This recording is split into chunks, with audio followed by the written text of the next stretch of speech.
presented by MS Music and Films Uzan.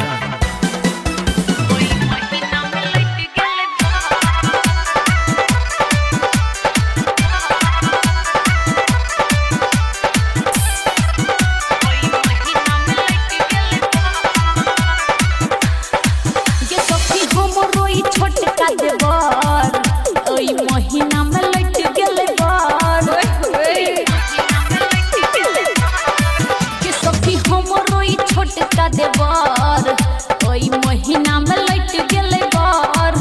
Rose late से आबै छै घर लगै छै रखने छै कोनो लभार सखी हमरो ई छोटका देवर ओई महीना में लट गेले बार सखी हमरो ई छोटका देवर ओई महीना में लट गेले बार डीजे सुमित सतीश रेमा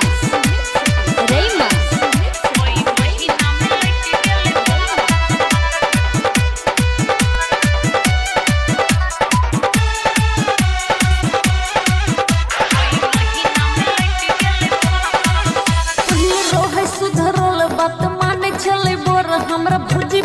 कही के बुलाबे है अब गेलै उ बिगर बात माने ने हमरा दूर से डांट के भगा दे पहले छलै सुधरल बात माने छलै बर हमरा भौजी कही के बुलाबे है अब गेलै उ बिगर बात माने ने हमरा दूर से डांट के भगाबे है अखनी छलै नई उमर आ कोन धोछिया लगल कैना सखी हमरो ई छोटका देवर ओई महीना में लट गेले बार सखी हमरो ई छोटका देवर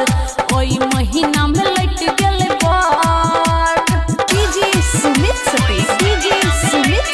रेमा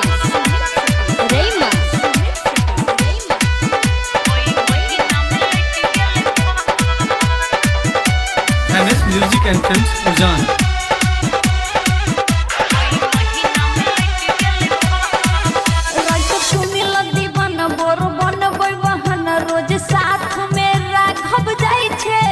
कोन खेलै छै उ खेल दुनु क हमेल चंद्रिका से बात छुपबै छै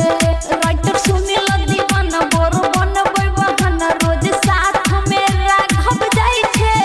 कोन खेलै छै उ खेल दुनु क हमेल चंद्रिका से बात छुपबै छै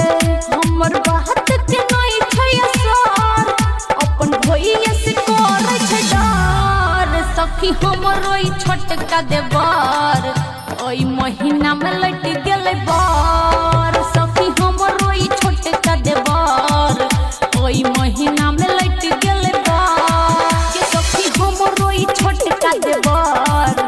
ओई महीना में लट गेले बार के सखी हमरो ई छोटका देवर ओई महीना में लट गेले बार रोज लेट से आबै छै घर लगै छै रखने छै कोनो लभार सखी हमरो ई छोटका देवर ओई महीना में लट गेले बार सखी हमरो ई छोटका देवर ओई महीना में लट गेले बार Recorded by MS Music and Films Uzan.